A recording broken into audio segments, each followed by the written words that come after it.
O capítulo 6 de Êxodo começa assim, com um fracasso retumbante. Sabe, a missão diplomática foi um desastre completo.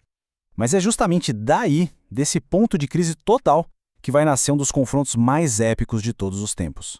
Vamos mergulhar nisso e entender como essa virada acontece. Para a gente entender bem, vamos voltar um pouquinho na cena. O plano inicial de Moisés deu tudo errado. A tentativa de conversar com o faraó só piorou a situação, o povo agora está sofrendo ainda mais e a esperança, sabe, tá por um fio. É nesse clima de tensão máxima que a nossa análise começa. A grande pergunta é, como é que se sai de um beco sem saída desses? Bom, a resposta vem em 6 etapas bem estratégicas. Primeiro, a gente vai ver a resposta divina a esse fracasso. Depois, a revelação de um nome que é pura demonstração de poder, seguida pela construção de um verdadeiro caso legal para a libertação. A gente vai ver também como os líderes são validados, o conflito que rola por dentro e por fora, e finalmente como o palco é preparado para o grande confronto. Ok, vamos então para o nosso primeiro ponto. Como é que a história vira esse jogo? Tudo começa bem no auge da crise, com uma resposta divina que é nova e muito, muito poderosa. Fica aquela pergunta no ar, né? O plano A, a diplomacia, falhou. E agora, qual que é o plano B? A resposta, e isso é o mais interessante, não é uma coisinha simples não. É uma estratégia super complexa que vira a mesa e muda as regras do jogo completamente. E o primeiro passo dessa nova estratégia tem tudo a ver com identidade e poder. Começa com a representação do nome de Deus, que aqui não é só um nome, é uma verdadeira declaração de intenções. Aqui a gente vê uma mudança de foco que é crucial.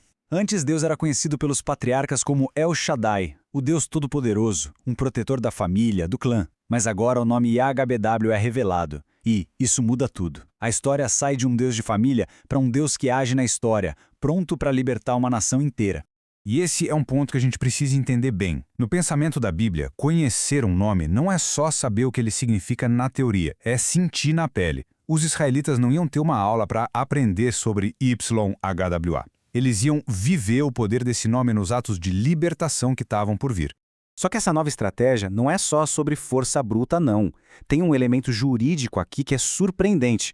Deus está, na verdade, construindo um caso legal para a libertação de Israel, usando os mesmíssimos termos da lei daquela época. Essa declaração legal toda é construída em cima de 4 verbos de ação muito fortes: tirar, livrar, resgatar e tomar. Mas é o terceiro verbo, resgatar, que guarda a chave de tudo. A palavra hebraica por trás dele, Gaal, tem um significado jurídico fascinante. Então, o que era um Goel? Era o famoso parente resgatador. Pensa assim, na lei da época, se alguém da sua família virasse escravo por causa de dívidas, o parente mais próximo tinha o dever legal de ir lá, quitar a dívida e libertar a pessoa. Ao usar esse termo, Deus está dizendo, olha, eu não sou um invasor, eu sou o parente mais próximo de Israel e estou aqui para exercer meu direito de resgatar minha família. Com o caso legal bem amarrado, a história dá uma pausa. E o que vem agora pode parecer, à primeira vista, a parte mais chata. Uma lista de nomes, uma genealogia. Mas segura a onda, porque no mundo antigo, isso era tudo menos chato. Era, na verdade, o currículo oficial de Moisés e Arão. Vamos tentar imaginar o contexto daquela época. Chega um líder do nada, sem uma linhagem conhecida. Ele seria visto como o quê? Um impostor, claro. Ninguém ia levar o cara a sério. É por isso que essa lista é tão importante. Ela conecta Moisés e Arão direto a Levi, filho de Jacó, e funciona como um carimbo de validação. É a prova de que eles têm sim o direito e a autoridade para liderar. E é justamente aqui que a genealogia revela um segredinho bem interessante. Porque se a gente for fazer as contas, elas não fecham. Pensa comigo, Coate, que está na lista como avô de Moisés, foi quem entrou no Egito com Jacó lá no começo. A história toda no Egito durou 430 anos. Moisés nasce 80 anos antes da saída, então fica um buraco aí de mais de 350 anos entre ele e o suposto avô. O que isso quer dizer então? Que a palavra avô aqui, na verdade, significa ancestral. O objetivo da lista não era ser um censo de cada geração, mas sim provar a linhagem, garantir a conexão. É um detalhe fascinante, não é mesmo?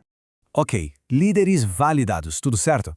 A narrativa agora volta para a linha de frente do conflito. E o interessante é que o conflito não é um só. Ele está acontecendo em 2 frentes ao mesmo tempo. A batalha interna de Moisés com a própria insegurança e a batalha externa contra a teimosia do faraó. De um lado, a gente tem o Moisés, que fala que tem lábios incircuncisos. Essa é uma imagem muito forte. Naquele contexto, algo incircunciso era visto como impuro, fechado. Ele está basicamente dizendo: minhas palavras não são boas o bastante, não tem autoridade para essa missão. Do outro lado, o faraó com seu coração endurecido. E isso é muito mais do que só teimosia. Na cultura egípcia, um coração duro era um sinal de desafio direto à ordem do universo. É o confronto da dúvida de um homem com a arrogância de um império inteiro. E com tudo isso, a gente chega ao final do capítulo e ao grande clímax da preparação. Todas as peças estão no tabuleiro. O capítulo 6, no fim das contas, foi o momento de reagrupar as forças antes da batalha principal que está por vir. Então, vamos resumir o que a gente viu aqui. Uma base legal para a libertação foi muito bem estabelecida. Os líderes tiveram suas credenciais confirmadas e a natureza do poder divino que vai entrar em ação foi declarada. A preparação agora está completa. A fase da diplomacia, da negociação, das petições chegou oficialmente ao fim. A conversa terminou. E isso nos deixa com uma última questão suspensa no ar. Com todas as peças posicionadas e as linhas de batalha traçadas, o que acontece quando a reivindicação legal de um Deus Redentor encontra a resistência implacável do poder de um império? A resposta? Bem, a resposta virá não em palavras, mas em pura ação.